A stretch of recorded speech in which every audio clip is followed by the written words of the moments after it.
Dobro došli na rezime filma Memoari jedne gejše. 1929. godine dve sestre, Chio i Satsu, proda njihov jadni otac i odvede ih u Kyoto. Kada stignu do grada, Chio je ponovo prodata Okiji, ustanovi u kojoj žive gejše i koje su rezervisane, ali Satsu se smatra nedovoljno lepom i prodata je razvratnoj kući. U Okiji, Chio se susreće sa glavnim damama, bakom, tetkom i majkom vođom, čija pažnja odmah skreće na Chiine plave oči. Nakon pregleda, Chio je zaključana u svojoj novoj sobi sa drugom devojkom po imenu Pumpkin, koja joj brzo govori da prestane da viče na svoju sestru ili će je udariti štapom. Bundeva također objašnjava da ako se Chio bude ponašala, možda će jednog dana biti izabrana da ide u školu gejša. Sljedećeg dana, Chio počinje da radi na kućnim poslovima sa Bundevom. Chio se malo uznemiri kada sazna da im nije dozvoljeno da napuste zgradu, ali joj ne smeta da ogovara svoju novu prijateljicu. Ovako saznaje da ova Okijina gejša voli da se šunja sa muškarcem, što nije dozvoljeno. Ova gejša je Hatsumomo, koja se pojavljuje da im kaže da ćute.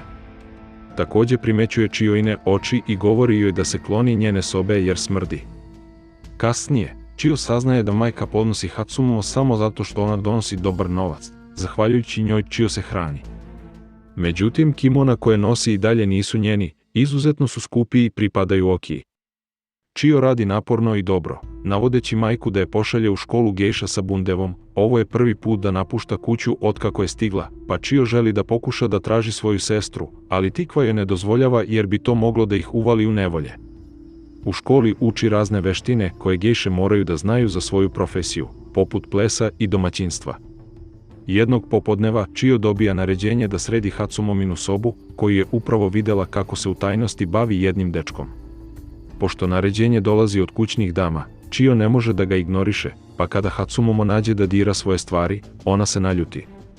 Kao osveta, ona kaže Chio da zna gde joj je sestra, ali poriče da joj kaže sve dok joj se Chio ne zakune. Uveče, Hatsumomo se vraća u Okiju sa koleginicom gejšom. Obi su prilično pripite i gledaju skupi kimono koji su platili služavki da ukrade od Mamehe, jedne od najistaknutijih gejša u okrugu. Hatsumomo čini da Chio uništi kimono mastilom pre nego što ga vrati Mamehi kao šalu. Chio bi trebalo da se šunja okolo, ali ona ne uspeva i biva uhvaćena, što joj zarađuje batine štapom i veći dug kod Okije jer je majka morala da plati kimono. Nakon toga, Hatsumomo je pronalazi i kori je zbog neuspeha, ali Chio ističe da je održala obećanje, pa joj Hatsumomo konačno kaže gde Satsu radi. Ona se pretvara da to čini kao uslugu, ali u stvari, ona vidi Chioa kao potencijalnu konkurenciju i pokušava da pronađe način da je natera da ode. Nekoliko večeri kasnije, Chio šeta sa Hatsumomo do sljedećeg sastanka da joj drži kišobran pod kišom. Međutim, umjesto da je čeka dok ne završi, ona trči u kvart crvenih svetla da pronađe svoju sestru. Satsu je srećna što je vidi i objašnjava da je otišla u Okiju da je traži, ali je izbačena, pa Chio objašnjava da joj niko nikada nije rekao. Ona želi da pobegne večeras, ali Satsu prvo treba da ukrade nešto novca. Dogovaraju se da se nađu sljedeće noći na mostu, ali Chio nije sigurna da će uspeti. Satsu priznaje da je već dovoljno čekala, i ako se Chio ne pojavi, pobeći će sama. Chio se vraća u Okiju i otkriva da je Hatsumomo zauzeta svojim tajnim dečkom, zbog čega ga Hatsumomo pošalje pre nego što budu pronađeni. Majka i dalje čuje zvukove i izlazi, a Hatsumomo kaže da je ponovo uhvatila Chioa kako laže. Dok majka počinje da je tuče, Chio shvata da više ništa ne duguje Hatsumomo i govori majci šta je ranije videla. Besna, prepone majke Hatsumomo i potvrđuje da je Chioina priča istinita, pa je ošamari i zabrani joj da ponovo vidi dečka jer gejše nisu slobodne da vole. Također naređuje da se zatvore sva vrata, sada niko ne može napustiti zgradu bez njenog znanja. Sljedeće noći, Chio odlučuje da se popne na krovove kako bi pokušala da pobegne i kako bi se sastala sa svojom sestrom, ali ona pada i dobija teške povrede. Satsu sama pobegne i Chio je više nikada ne vidi. Da stvar bude još gora, stiže vest da su Chiini roditelji umrli, a njenom dugu je pridodat i lekarski račun. Majka odlučuje da prestane da ulaže u Chiinu obuku gejše i umjesto toga je drži kao puku sluškinju kako bi mogla da vrati Okiju. Jednog popodneva, Chio svraća kraj mosta da razmisli o tome kako je njen život loše prošao. Tada ju je pronašao predsjednik Ken, koji ne voli da vidi slatku devojčicu tužnu i kupuje joj obrijani ledeni dezert da bi je nasmejao.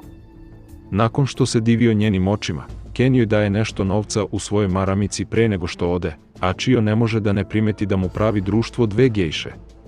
Tada Chio konačno pronalazi svrhu u svom životu, zaklinje se da će postati gejša kako bi jednog dana ponovo mogla da vidi Kena. Ona koristi novac koji joj je dao u hramu da zaželi želju, a maramicu čuva kao uspomenu na ovaj poseban susret. Mnogo godina kasnije, Pumpkin debituje kao gejša pod Hatsumominim tutorstvom, dok Chio, koja sada ima 15, nastavlja da radi kao sluga za Okiju. Jedne večeri, Chio trči na večeru koju priređuje njena prijateljica da donese instrument koji je zaboravila i primećuje da je Ken među gostima. Međutim, kada Ken čuje buku i izađe napolje da proveri, Chio beži, još nije spremna da ga upozna. Nekoliko dana kasnije, Mameha se pojavljuje u Okiji da razgovara sa majkom. Ona ističe da od kada je baka umrla, sluga više nije potrebna, pa bi volela da uzme Chio pod svoje. Ona će pokrivati Chioine troškove do njenog debija, a ako za 6 meseci nakon debija Chio ne vrati dug, Mameha se zaklinje da će platiti majci 2 puta. Majka je željna da prihvati takav dogovor, ali Mameha dodaje jedan uslov: ako Chio izbriše svoj dug za toliko vremena, onda majka neće imati učešća u njenoj budućoj zaradi. Okija priprema Chio za povratak na trening, zbog čega je Hatsumomo ljubomorna. Pumpkin podržava svog prijatelja, ali kada Hatsumomo primeti, ošamari Pumpkinga i kaže joj da prestane jer je Chio sada njen rival. Od tada se Pumpkin više ne druži sa Chiom, kao što je obećala. Mameha uzima Chio pod svoje okrilje i uči je svemu što treba da zna da bude gejša. Chio također upoznaje Barona, koji je slučajno Mamehin lični pokrovitelj. Na sreću, Mameha je oprostila Chio što je uništila kimono jer zna da je to bio deo Hatsumomovih planova i tretira Chio kao sestru. Njene lekcije uključuju umetnost, ali i pravi način hodanja i šarmiranja muškaraca, između ostalog. Međutim, najvažnije pravilo je da su gejše domaćini i zabavljači, a ne kurtizane. One ne prodaju svoja tela. Chio daje sve od sebe da obrati pažnju i nauči sve trikove. Kada je konačno spremna, Mameha joj daje novo ime da se ponovo rodi kao gejša Sayuri. Njen debi kao gejša dolazi tokom večere koju Baron ima sa prijateljima iz vojske. Njen ples je veoma dobro prihvaćen, ali Hatsumomo je također tu da joj dobaci pasivno-agresivne komentare. Sayuri joj ne dozvoljava da je spusti i susreće se sa drskošću, osramotivši je pred svima. Kasnije u Okiji, Hatsumomo udara Sayuri i obećava da će je uništiti. Sljedećeg dana, Mameha objašnjava da će Hatsumomo širiti glasine i pokušati da ukrade njene klijente, tako da oni moraju da nađu način da je odvrate. Mameha odlučuje da odvede Sayuri na njen prvi sumo meč, gde će zabavljati Kena i njegovog poslovnog partnera Nobua. Sayuri želi da ćaska sa Kenom, ali Nobu je šef kompanije i najvažniji ulov, što znači da Mameha naređuje da ga zabavlja. Nobu obično ne voli gejše, ali Sayuri uspeva da ga impresionira svojim umećem razgovora i suptilnim komplimentima. Obe žene odlaze kada Hatsumomo stiže sa bundevom, ne želeći da im pruži priliku da započnu još jednu svađu. Nekoliko dana kasnije, Mameha dobija plan da potkopa Hatsumomo. Prvi korak je da Sayuri zadobije ranu na nozi kako bi je mogla poslati kod doktora Raka. Sayuri je skeptična, ali sledi Mamehina naređenja, a kada doktor Rak vidi njenu golu kožu, očaran je njenom lepotom. Kasnije, tokom još jedne večere sa Kenom i njegovim poslovnim prijateljima, Nobu poklanja Sayuri prelep češalj. Za uzvrat, Sayuri tajno daje Nobu posebnu kutiju sa kolačem od pirinča kako joj je Mameha prethodno naložila. Posle večere, Mameha traži od Sayuri da još jednu od ovih kutija da doktoru Raku. Sayuri ne razume šta se dešava, pa Mameha konačno objašnjava, ove kutije su način da se objavi da je Sayurina ceremonija uklanjanja cveta na prodaju onome ko ponudi najveću ponudu. Mameha je i svoju prodala kada je bila mlada i dobila je najveću sumu ikada plaćenu, 10.000 jena, to joj je pomoglo da plati svoj dug, a sada Sayuri može da uradi isto sa svojim. Međutim, kada odu kod doktora, on odbija da ih ponovo vidi. Ovo nema smisla, pa kada se Sayuri vrati u Okiju, pita Pumpkin da li ona zna nešto o tome. U početku Pumpkin odbija da izda svog mentora, ali na kraju popušta da bi odala počast svom starom prijateljstvu sa Sayuri i priznala da je Hatsumomo rekla doktoru da Sayuri laže i da je već imala ljubavnike ranije. Sljedećeg dana Sayuri obaveštava Mamehu o tome, ali ona joj govori da ne brine jer u moru još uvijek ima dosta ribe. Sljedeći deo Mamehinog plana je da Sayuri učini glavnom u nadolazećoj predstavi, a ona čak postavlja znakove po celom gradu da reklamira svoje plave oči.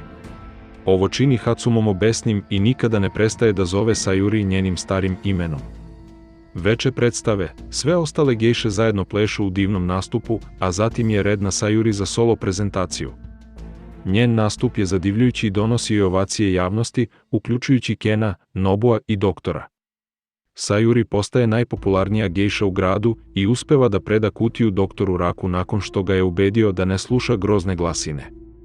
U stvari, ona je toliko popularna da ga baron želi na njenom imanju za svoju sljedeću zabavu. Mameha u početku odbija, ne želeći da Sayuri radi bez njenog nadzora zbog onoga što joj rade, ali baron to direktno naređuje koju ne mogu da odbiju. Na dan zabave, Sayuri provodi neko vreme sa Kenom i saznaje da duguje Nobu svoj život.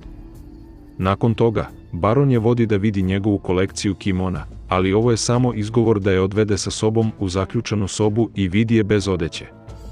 Kada se Sayuri vrati kući, Mameha je besna jer se šire glasine i ona im veruje, tako da Sayurina ceremonija uklanjanja cveta može izgubiti vrednost, čineći je bezvrednom. Sayuri ne želi da veruje da je bezvredna, čak i ako je Hatsumomo zbog toga nastavi da je ismejava. Ali kasnije te noći, Mameha se pojavljuje sa ogromnim iznenađenjem. Prodala je Sayurin defloring za 15.000 jena, premašivši sopstveni rekord. Zbog toga majka odlučuje da će Sayuri naslediti Okiju, koja uništava Pumpkin jer je njen san bio da bude sljedeća gospođa. Hatsumomo se razbesni jer je sve dala ovoj Okiji, ali majka objašnjava da je oduvek znala da to ne bi dala Hatsumomo ili njenom učeniku jer je manipulativno kopile koje bi izbacilo majku čim je mogla umjesto da se brine za nju kao što su učinili za baku. Nakon što je majka obavestila Sayuri da će imati Hatsumomo u veliku sobu, Sayuri nasamo razgovara sa Mamehom da joj zahvali na svemu. Mameha objašnjava da je dr. Crab dobio ponudu i da Nobu nije učestvovao jer je to protiv njegovih principa. Najveći ponuđač bio je baron, ali nakon njegovog ponašanja, Mameha je odlučila da ga kazni tako što je pobedu odnela doktoru. Ovako ona zna da je Sayuri govorila istinu o tome da baron ipak nije bio na svom putu sa njom, niko ne bi platio ovoliko za nešto što je već uzeo. Mameha također priznaje da je bila njena greška što je nije zaštitila. Noć njenog deflorisanja dolazi brže nego što se očekivalo, a Sayuri se savršeno ponaša. Kada se vratila u Okiju, Sayuri pronalazi Hatsumomo sa Kenovom maramicom u ruci. Ona namerava da je spali, pa Sayuri skoči na nju da je zaustavi, pritom naletevši na lampu i podmetnuvši vatru.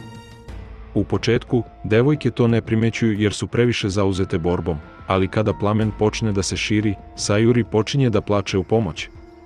Međutim, sitna Hatsumomo zapravo odlučuje da uništi još lampi kako bi vatra bila veća. Hatsumomo posle toga beži od Okije, ostavljajući Sayuri kao kućnu gejšu.